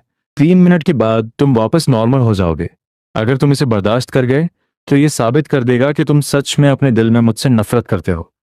फिर मैं तुम्हें ढूंढते हुए कभी वापस नहीं आऊंगी। लेकिन अगले ही पल मैं उसकी तरफ झपटा। 3 मिनट तो भूल ही जाओ। मैं 3 सेकंड भी बर्दाश्त नहीं कर पाया। मैंने जबरदस्ती सिर कपड़े फाड़ दिए। फिर मैंने उसे अपना बना लिया। एक शांतिपूर्ण रात गुजर गई। सुबह की धूप की एक किरण कमरे में छन कर आई। एक हल्की हवा से पर्दे सरसरा उठे। मैं पूरी रात की थकान से चूर धीरे धीरे अपनी आंखें खोली। जानी पहचानी छत को देखते हुए मैंने अपने बल से एक सरसराहट की आवाज सुनी। मैंने अनजाने में ही देखने के लिए अपना सिर घुमाया। मेरा पूरा शरीर तुरंत सुन्न पड़ गया। मैंने देखा कि शुरू ने सिर्फ अपने अंडरगारमेंट्स अंडरवेयर पहने हुए थे। वह कुछ ढूंढने के लिए मेरी अलमारी क्लोजेट खोल रही थी। उसकी पीठ की वह गोरी और चिकनी त्वचा एकदम परफेक्ट परफेक्ट और बेदाग थी। उसका सुडौल फिगर फिगर हर सही जगह से कर्वी कर्वी था। खासकर तब जब उसके हाथ अलमारी में चीजें टटोल रहे थे। उसके ऊपरी शरीर के उभार लगातार कांप रहे थे, जैसे वे किसी भी पल अपनी कैद से आजाद होने को बेताब हों।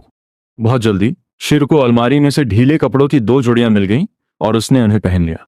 उसने अपना सिर घुमाया और उसकी नजर अचानक मेरी घूरती हुई नजरों से टकरा गई। खींचते हुए उसने फर्श से कपड़े उठाए और मेरी तरफ फेंक दिए। तुम क्या देख रहे हो? क्या कल रात तुमने मेरी ड्रेस फाड़ दी थी? जल्दी करो और मेरे लिए नाश्ता ब्रेकफास्ट बनाओ। ये देखकर मैं जल्दी से एक तरफ हट गया और मुंह बनाते हुए बोला, तुमने ही मुझे पहले नशा दिया था। ये बस एक फटी हुई ड्रेस ही तो है। ज्यादा से ज्यादा मैं तुम्हें इसके पैसे मुआवजा दे दूंगा। मेरी ये ड्रेस विदेश के एक मास्टर फैशन डिजाइनर ने कस्टम मेड बनाई थी। एक ड्रेस की कीमत 1,10,00,000 युआन है। क्या तुम पक्का मुझे इसका मुआवजा देना चाहते हो? मिस आप नाश्ते में क्या लेना पसंद करेंगी? तुरंत अपनी हार मान लेने के बाद मैंने उठना और अपने कपड़े बदलना शुरू किया और फर्श पर पड़ी कल रात की उस काले रंग की ड्रेस को देखा जिसे मैंने चीर कर टुकड़ों में बदल दिया था। इस फटी हुई ड्रेस की क्वालिटी सच में बहुत खराब है और फिर भी इसकी कीमत 1 मिलियन युआन है। लेकिन जैसे ही मुझे कल रात वाले शुरू के उस खूंखार और आक्रामक रूप की याद आई, मैं सिर से पैर तक कांप गया और कमरे से बाहर निकल गया। यह औरत सच में बहुत भयानक है। उसने पूरे समय मुझे नीचे ही दबा कर रखा। सच में एक फीमेल टिरानोसोरस रेक्स। कमरे से बाहर निकलते हुए मैंने सोचा, ये ध्यान में रखते हुए कि मुझे आज अगरबत्ती जलाने श्रद्धांजलि देने के लिए अपने होम टाउन वापस जाना है, मैंने बस 2 अंडे फ्राई किए और ताज़े दूध के 2 गिलास गर्म किए, उन्हें मेज पर रखा और बड़ी लापरवाही से कहा, मुझे आज अपने होम टाउन जाना है। मैं शायद यहाँ इन 2 दिनों के लिए रह पाऊँ। अगर तुम्हें खाना है तो तुम्हें मेरे होम टाउन से वापस आने तक का इंतजार करना होगा। वह खुशी खुशी अपना दूध पी रही थी। शिरू ने मेरी तरफ एक नजर डाली और एक गहरे अर्थ वाली मुस्कान के साथ कहा, क्या बात है, अब तुम मुझसे नफरत नहीं करते? मैंने तुमसे कभी नफरत नहीं की। मुझे बस तब नफरत होती है जब लोग बिना किसी वजह के मेरे साथ अच्छे से पेश आते हैं। इससे मुझे बहुत अजीब असहज महसूस होता है, मैंने जवाब दिया। हालांकि मुझे कॉलेज से ग्रेजुएट हुए अभी सिर्फ 2 साल ही हुए हैं, लेकिन जब से मेरे पिता का निधन हुआ था मैंने अपने खाली समय में पार्ट टाइम काम करना शुरू कर दिया था। मैंने हमेशा एक ही कहावत पर यकीन किया है, कोई भी बिना वजह आपके साथ अच्छा बर्ताव नहीं करेगा जब तक कि वह इंसान बेवकूफ ना हो। जहां तक शुरू की बात है, मेरी नजरों में वो बेवकूफ नहीं है, बल्कि एक पागल औरत जैसी है। आखिर कोई भी अपनी वर्जिनिटी के साथ जुआ नहीं खेलेगा। लेकिन यह औरत अविश्वसनीय रूप से खूंखार है। उसने 2 बार मुझ पर जबरदस्ती की है। मेरे सामने बैठी शिरू ने अपनी लंबी गोरी टांगों को एक के ऊपर एक क्रॉस रखा। जब तुम वापस आ जाओ तो मेरे पेरेंट्स से मिलने मेरे साथ मेरे घर चलना। तुम्हारे पेरेंट्स से मिलने? मुझे इस बारे में सोचने की भी जरूरत नहीं पड़ी। बिल्कुल नहीं। तुम चाहो तो मुझे पीट पीट कर मार डालो, लेकिन मैं नहीं जा रहा। यह सुनकर शिरू की आंखें अचानक ठंडी हो गईं। वह अपनी सीट से उठी और अपना नाजुक हाथ बढ़ाकर मेरी ठुड्डी चिन को ऊपर उठाया और मुझे सीधे उसकी आंखों में देखने के लिए मजबूर किया। उसकी ठंडी आवाज गूंज उठी, बड़ी बड़ी, मुझे लगता है कि तुम्हें कोई गलतफहमी हो गई है। ये मत सोचना कि सिर्फ इसलिए कि हमारे बीच कुछ हुआ है तुम मेरी बात टाल सकते हो। मैं तुम्हें बता रही हूं, तुम्हारी राय नहीं मांग रही, समझे? उसकी ठंडी नजरों को खुद पर घूरते हुए पाकर मैं खुद को ये याद करने से नहीं रोक पाया कि वो कल रात मेरे ऊपर सवार होकर कैसी दिख रही थी। मैंने अपना थूक बिटका और हाँ में सिर हिला दिया। ये देखकर शिरू ने आखिरकार अपना हाथ हटा लिया। वो मेज का चक्कर लगाकर मेरी तरफ आई। उसने एक हाथ से मेरा कॉलर पकड़ा और मुझे बहुत देर तक पागलों की तरह चूमती रही। जब तक कि मेरी सांसें नहीं उखड़ने लगी। शिरू ने आखिरकार मुझ छोड़ा। उसने मेज से अपना फोन उठाया और बाहर निकल गई। बिना पीछे मुड़े उसने कहा, यह तुम्हारा इनाम रिवॉर्ड है। बेहतर होगा कि जब तुम अपने घर जाओ तो एक अच्छे और शरीफ लड़के की तरह रहना, वरना मैं तुम्हें कल रात से भी कई गुना ज्यादा बेदर्दी से सबक सिखाऊंगी। ओह हाँ, मैंने अभी अपनी सेक्रेटरी से तुम्हें कुछ पॉकेट मनी ट्रांसफर करवाई है। अगर वह कम पड़े तो और पैसे मांगने के लिए मेरे पास आ जाना। उसके अपनी बात खत्म करते ही लिविंग रूम का दरवाजा जोर से बंद हो गया। लगभग तुरंत ही मेरे फोन पर पैसे ट्रांसफर होने का एक नोटिफिकेशन आया। आपके 9527 पर खत्म होने वाले अकाउंट में 1 करोड़ युआन 10 मिलियन युआन का डिपॉजिट पेंडिंग है। ये मैसेज देखकर मैंने हैरानी से अपनी जीभ चटखाई। ये कमबख्त अमीर लोग 1 करोड़ युआन यूं ही दे देते हैं। ये कुछ ज्यादा ही दरियादिली है। इसकी वजह से मेरा मेहनत करने का मन ही नहीं करता। लेकिन मैंने जल्दी से अपना सिर हिलाया। मेरे ऊपर डर की एक लहर दौड़ गई। मैंने खुद को कोसा, नहीं, मैं ऐसा नहीं कर सकता। मैं एक असली आदमी हूं। मैं किसी औरत की कमाई पर कैसे पल सकता हूं? अगर ये बात बाहर किसी को पता चल गई तो मैं शर्म से मर जाऊंगा। बिल्कुल नहीं। ये घिनौनी औरत बहुत चालाक है। इन गंदे पैसों का इस्तेमाल करके मेरे उसूलों को बिगाड़ने की कोशिश कर रही है। नाश्ता खत्म करने के बाद मैंने जल्दी से थोड़ी साफ सफाई की, अपना बैकपैक और कार की चाबियां ली और घर जाने की तैयारी करने के लिए नीचे चला गया। कंपनी जाने के रास्ते में लिन शिंग यू पैसेंजर सीट पर बैठी एक रिपोर्ट पढ़ रही थी, जबकि शिर पिछली सीट पर खोए हुए भावों के साथ बैठी मेरे रिएक्शंस बाय प्रतिक्रियाओं के बारे में सोच रही थी। मैं चुलबुली फ्रिवलस लग सकती हूँ, लेकिन मैं अपने उसूलों की बहुत पक्की हूँ। अगर मैं कुछ ज्यादा ही जबरदस्ती करूंगी तो क्या होगा अगर वह टूट जाए? यह टॉप टियर बाय बेहतरीन आदमी वह है जिस पर बचपन से ही मेरी नजर रही है। मुझे उसे थोड़ा संजोकर चेरिश रखना होगा। उसने रिपोर्ट पढ़ रही लिन शिंग यू की तरफ देखा और अचानक पूछा, लिन शिंग यू, मुझे बताओ कि किसी आदमी का दिल कैसे जीता जाता है? ये सुनकर पैसेंजर सीट पर बैठे लिन शिंग यू ने ना ऊपर देखे जवाब दिया, क्या यह सिर्फ एक आदमी का दिल जीतने की बात है? यह तो बहुत आसान है। लिन शिंग यू ने अचानक ऊपर देखा और शिरू की तरफ मुड़ी।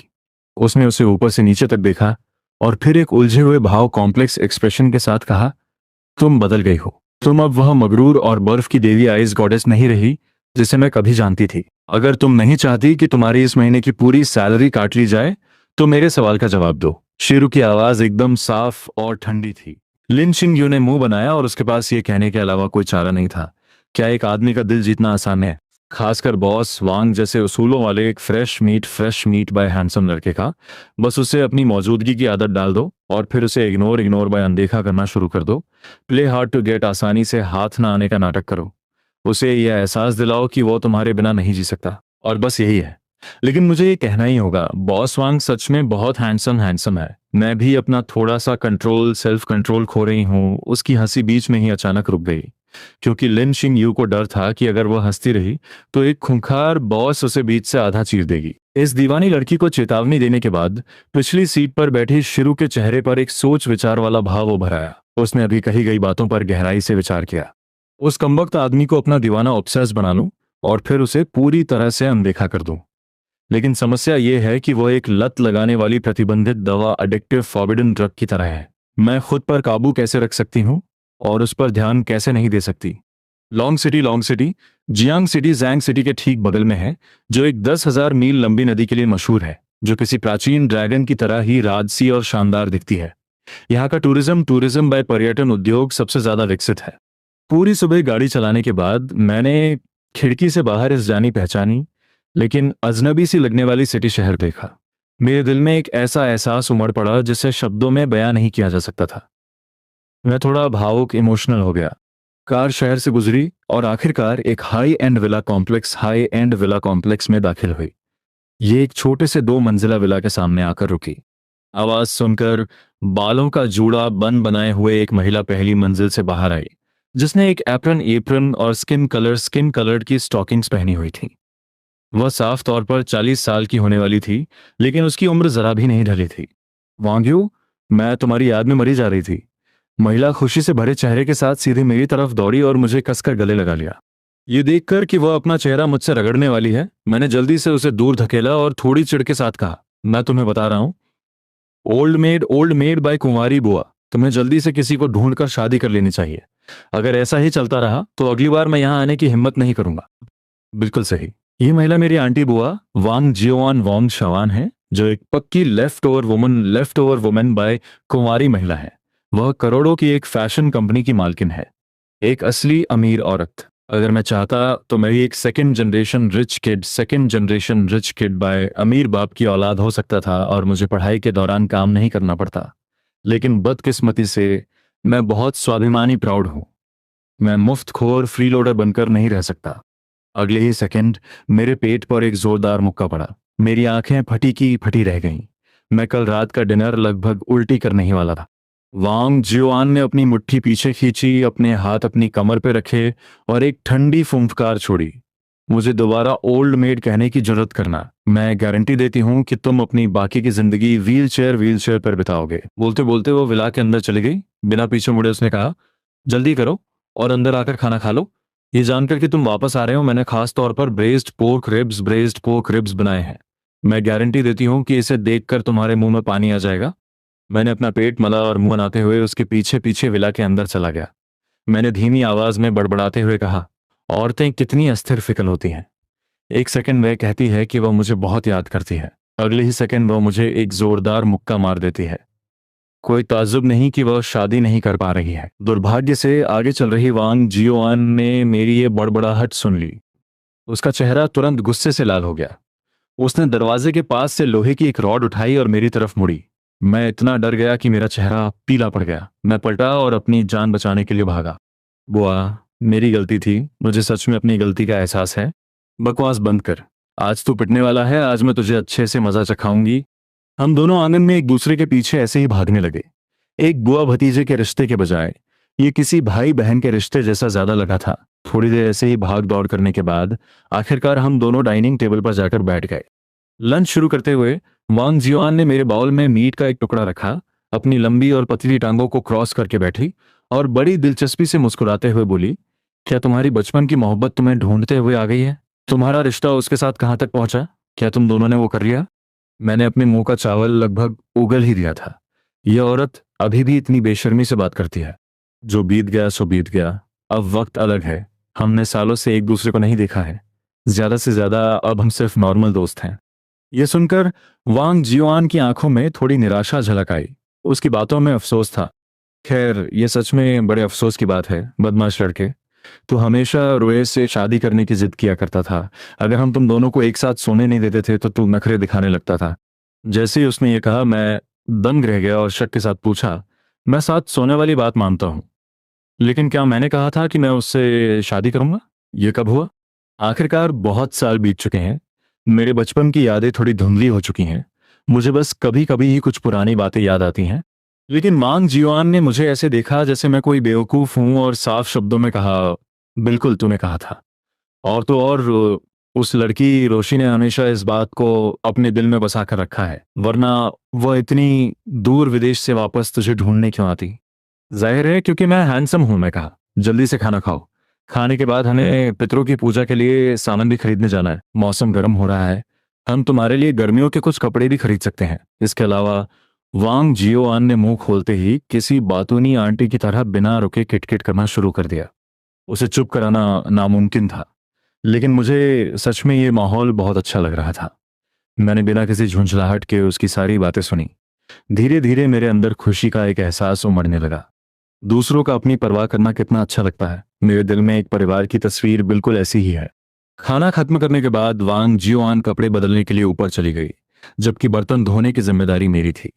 जब मैं कटोरे लेकर किचन में गया तो मैंने सिंक में गंदे बर्तनों का एक ढेर देखा जो न जाने कितने दिनों से वहां पड़े थे। मेरे माथे पर तुरंत सिकुड़न आ गई। इतनी आलसी होने के कारण वह सच में कुंवारी रहने के ही लायक है। लेकिन मैं क्या कर सकता हूँ? आखिरकार वह मेरी बुआ है। मैं सिर्फ उसके नखरे ही उठा सकता हूँ, है ना? बर्तन धोने के बाद मेरे फोन की घंटी बजी। मैंने अपने हाथ पोंछे और देखने के लिए फोन निकाला। मेरी तो जैसे बोलते ही बंद हो गई। कॉलर के नाम की जगह माई लव लव लिखा आ रहा था। मुझे ये समझने में जरा भी देर नहीं लगी कि पक्का कल शुरू में ही ये नंबर ऐसे सेव किया होगा। मेरे सोते समय उसने ऐसा निकनेम भी सेट कर दिया था। एक पल सोचने के बाद मैंने कॉल उठा लिया। मुझे डर था कि अगर मैंने फोन नहीं उठाया तो वो पागल औरत शायद सीधा मेरे घर एक कुल्हाड़ी लेकर आ जाएगी। कॉल उठते ही दूसरी तरफ से एक ठंडी आवाज आई। फोन उठाने में इतनी देर क्यों लगाई? तुम क्या कर रहे हो? मेरा पूरा शरीर अनजाने में ही कांप उठा। मैंने झिझकते हुए कहा, बस अभी बर्तन धोकर हटाऊं, क्या तुम्हें कोई काम था? दूसरी तरफ इमारत की सबसे ऊपरी मंजिल पर शिरू अपने ऑफिस में अपनी डेस्क पर पसरी हुई थी और उसने थोड़ी आलसी आवाज में जवाब दिया, मुझे तुम्हारी याद आ रही थी। हमने लगभग 4 घंटे से एक दूसरे को नहीं देखा है और तुमने मुझे ये बताने के लिए कॉल भी नहीं किया कि तुम सुरक्षित पहुंच गए हो। मुझे बताओ, क्या मैं किसी को भेजकर तुम्हें वापस बुलवा लूं? मुझे उसकी बातों की सच्चाई पर कोई शक नहीं था, क्योंकि वह औरत सच में ऐसा कुछ करने के काबिल थी। किडनैपिंग गैर कानूनी है, जानबूझकर कानून तोड़ना और भी गंभीर अपराध है, मैंने कहा। मैं अपने बॉयफ्रेंड को लेकर परेशान हूं, इसलिए मैं उसे अपने पास रखकर उसकी हिफाजत करना चाहती हूँ। ये तो बहुत जायज बात है ना? तुम्हारा बॉयफ्रेंड कौन है? जरा संभल कर बोलो, मैं तुम पर मानहानि का मुकदमा कर दूंगा। शेरू के होठों के किनारे हल्के से मुड़ गए। उसका लहजा सामान्य था, लेकिन उसमें एक ऐसा हुक्म था जिसे टाला नहीं जा सकता था। अब ठीक इसी वक्त मुझे खुश करने के लिए कुछ कहो, वरना मैं अभी के अभी तुम्हें ढूंढने आ रही हूं। तुम इसका अंजाम जानते हो। लाइन किस तरफ? मैं इतना गुस्से में था कि अपने दांत पीस रहा था। अगर मैं सच में तुमसे लड़ाई में जीत सकता तो पक्का तुम्हें घुटनों के बल बिठाकर अपनी हार मानने पर मजबूर कर देता। अंत में मैंने हार मानते हुए अपने दांत पीसे और एक एक शब्द चबाकर कहा, मैं तुम्हें सबसे ज्यादा पसंद करता हूं, माय लव। हालांकि वह साफ महसूस कर सकती थी मेरी आवाज में नाराजगी होने के बावजूद। इसे सुनकर शिरू का मूड बहुत अच्छा हो गया। उसके चेहरे की मुस्कान और भी चौड़ी हो गई। उसकी आंखें खुशी से सिकुड़कर आधे चांद जैसी हो गई। उसने बेकाबू होते उत्साह के साथ कहा, मेरा आदमी कितना प्यारा है, जल्दी करो और इसे कुछ बार और कहो, मैं इसे और सुनना चाहती हूँ। लेकिन जवाब में उसे जो मिला वो फोन कटने की आवाज थी। कटे हुए फोन को देखकर शिरू के चेहरे के भाव तुरंत ठंडे पड़ गए। उसकी आंखों में एक खौफनाक चमक आ गई। इस लड़के की सच में मेरा फोन काटने की हिम्मत हुई। लगता है कि मैंने अभी भी इसे ठीक से सबक नहीं सिखाया है। तभी लिन शिंगयू कागजों का एक बंडल लेकर मुस्कुराते हुए अंदर आई और बोली, रुए, पास ही में एक नई बेकरी खुली है, चलो चलते हैं। तुम्हारी सैलरी से 5,000 युआन काटे जाते हैं, शिरू ने ठंडी आवाज में बीच में ही टोकते हुए कहा। लिंग शिंगयू के चेहरे की मुस्कान तुरंत गायब हो गई और उसने विरोध करते हुए कहा, तुम मेरी सैलरी क्यों काट रही हो? यह सुनकर शिरू ने बड़ी बेपरवाही से जवाब दिया, क्योंकि तुमने ऑफिस में अपना बायां पैर पहले रखा था। अगली सुबह जल्दी हल्की हल्की बूंदाबांदी हो रही थी। सुबह होते ही मैं अपनी बुआ की 2 मिलियन से ज्यादा की लग्जरी कार में बैठा हुआ था और उत्सुकता से कार को यहां वहां छूकर देख रहा था। मैंने अपनी जीप चटखाई और कहा, कमाल के अमीर लोग। बुआ, मुझे याद है कि आपने पिछले साल ही वो BMW ली थी और इस साल आप फिर से इतनी महंगी कार खरीद रही हैं। क्या आपके लिए इस तरह बेहिसाब पैसा खर्च करना सच में ठीक है? ग्रेजुएट होने के 2 साल बाद मैंने 1 लाख से भी कम कीमत की एक मामूली सी कार खरीदी है। ऐसा नहीं है कि मैं इससे महंगी कार खरीद नहीं सकता, बस बात इतनी है कि रेस्टोरेंट के लिए हर महीने किस्त चुकानी पड़ती है। हालांकि शिरू ने मुझे 10 मिलियन दिए हैं, लेकिन मेरा उनका इस्तेमाल करने का कोई इरादा नहीं है। मेरी वही पुरानी बात, कोई भी इंसान बिना वजह किसी के साथ अच्छा नहीं होता। इसकी कीमत इतनी भी ज्यादा नहीं है। अगर तुम्हें यह पसंद है तो मैं यह कार तुम्हें दे दूंगी। मैं जाकर अपने लिए कोई और अच्छी कार खरीद लूंगी। बिल्कुल नहीं, मैं इसके पेट्रोल और इंश्योरेंस का खर्च नहीं उठा सकता। ये लड़का कभी भी दूसरों की भलाई को स्वीकार क्यों नहीं कर पाता? मैं तुम्हारी बुआ हूं, कोई अजनबी नहीं। वांग जियोआन ने फिर से बिना रुके अपनी किटकिट शुरू कर दी। कस्बे का रास्ता ज्यादा दूर नहीं था। इसके अलावा बारिश और क्विंगनिंग फेस्टिवल की छुट्टी होने के कारण सड़क पर लगभग कोई कार नहीं थी। आधे घंटे बाद कार उस छोटे से कस्बे से गुजरी और एक ऊंचे पहाड़ के नीचे आकर रुक गई। जब मैं अपने पिता की कब्र पर पहुंचा तो वहां पहले से ही कोई मौजूद था। वह एक अधेड़ उम्र की महिला थी। उसका चेहरा थका हुआ और कमजोर लग रहा था, जैसे किसी गहरे दुख से भरा हो। मैंने आगे बढ़कर धीमी आवाज में पुकारा, माँ। लियो ने अभी अभी अगरबत्ती जलाई थी और वह मुड़कर देखने लगी। उसके दुखी चेहरे पर आखिरकार एक मुस्कान आई। घर के रेस्टोरेंट में अभी बहुत काम है, मुझे जाना होगा। माँ लियो अपना छाता लेकर वहां से चली गई। मैंने बिना किसी भाव के उसे जाते हुए देखा। मेरे दिल में जरा सी भी हलचल नहीं हुई। मुझे अपनी माँ के इस तरह के बर्ताव की आदत हो चुकी थी। इस नज़ारे को देखकर यह कल्पना करना मुश्किल था कि माँ बेटे ने 2 साल से एक दूसरे को नहीं देखा था और इस दौरान उनके बीच एक भी फोन कॉल नहीं हुई थी। और जब वे आखिरकार मिले तो अलग होने से पहले यह सिर्फ एक छोटी सी मुलाकात थी। वांग जियोआन वांग यू का स्वभाव जानती थी, इसलिए उसने मुझे कोई सलाह देने की कोशिश नहीं की, बल्कि चुपचाप अगरबत्ती जलाने लगी। लगभग आधे घंटे बाद मेरी बुआ और मैं पहाड़ से नीचे आए और अपनी कार के बगल में काली बेंटले खड़ी देखी। उस बेंटले के बगल में एक काली ड्रेस पहने एक महिला चुपचाप खड़ी थी। बारिश में उसका वह बेइंतहा खूबसूरत चेहरा और उसकी वह जादुई और अक्सी आभा ऑरा उसे किसी परी जैसा दिखा रही थी। मैं उसके पास गया और अचानक सामने आई शिरू को देखकर शक के साथ पूछा, तुम यहाँ क्यों हो? तुम्हारे साथ नाश्ता करने के लिए, शिरू ने ठंडी आवाज में कहा। यह सुनकर मैं दंग रह गया। वो सुबह तड़के जियांग चिंग से लॉन्ग सिटी सिर्फ मेरे साथ नाश्ता करने के लिए गाड़ी चलाकर आई है? क्या यह औरत बेवकूफ है? मेरे बगल में खड़ी वांग जियोआन ने हम दोनों के बीच के इस अजीब माहौल को देखा और तुरंत कुछ अंदाजा लगा लिया। उसके चेहरे पर एक बुआ वाली शरारती मुस्कान आ गई। उसने सीधा अपनी कार का दरवाजा खोला और अंदर बैठ गई। उसने कुछ ऐसा बहाना बनाया कि उसे अचानक याद आया कि उसे कंपनी में काम है। रुए, क्या तुम वांग्यू को घर छोड़ दोगी? तुम दोनों आराम से अपना वक्त बिताना और मजे करना, मैं अब चलती हूँ। बोलते बोलते कार स्टार्ट हुई और तेजी से निकल गई, लेकिन वह जल्दी ही वापस भी आ गई। कार का शीशा नीचे हुआ। वांग जियोआन ने खुशी खुशी कहा, मैं ये बताना भूल गई थी, मैं आज रात वापस नहीं आ रही हूँ, इसलिए तुम दोनों को खुद पर काबू रखने की जरूरत नहीं है। वांग जियोआन की कार के दूर जाने के बाद आखिरकार शिरो ने बेपरवाही से कहा, कार में बैठो। मैं समझ गया और अंदर बैठने के लिए पीछे का दरवाजा खोला, लेकिन अगले ही सेकंड मैंने देखा कि शिरो भी अंदर आ गई, लेकिन सीट पर नहीं, बल्कि सीधा मेरी गोद में। उसके शरीर की एक हल्की सी खुशबू मेरी तरफ आई। लानत है, क्या तुम क्या करना चाहती हो? मैं उसकी इस बेबाक हरकत से चौंक गया था। मेरा दिल जोरों से धड़क रहा था। मैं उसे दूर धकेलने ही वाला था कि मेरे कान में एक ठंडी आवाज गूंजी, अगर तुमने हिलने की भी जुर्रत की तो मुझे अभी के अभी तुम्हारे साथ वो करने में कोई एतराज नहीं होगा। यह सुनकर मैंने दर्द भरे भाव के साथ अपने हाथ नीचे कर लिए और उसे अपने ऊपर बैठे रहने दिया।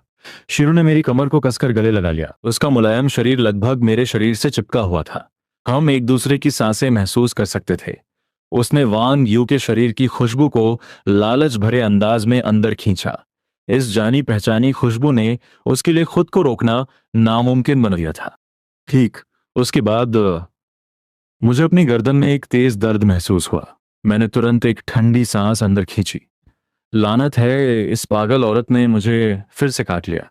क्या ये कुत्ते की साल ईयर ऑफ द डॉग में पैदा हुई थी? काफी देर बाद शिरू ने आखिरकार संतुष्टि के साथ मुझे छोड़ा। वांग्यू की गर्दन पर छोड़े गए दांतों के निशान को देखकर उसने एक संतुष्ट मुस्कान के साथ कहा, यह मेरा फोन काटने की सजा है। अब देखते हैं कि क्या तुम्हारी फिर से मेरी कॉल काटने की हिम्मत होती है या नहीं। इस निशान के साथ तुम जीवन भर मेरे आदमी रहोगे। बोलने के बाद शिरू एक छोटी चिड़िया की तरह मेरी बाहों में छिप गई और इस पल का पूरा मजा लेने लगी। कुछ ही देर बाद उसकी नाक से एक समान सांस लेने की आवाज आने लगी। वह साफ तौर पर सो चुकी थी।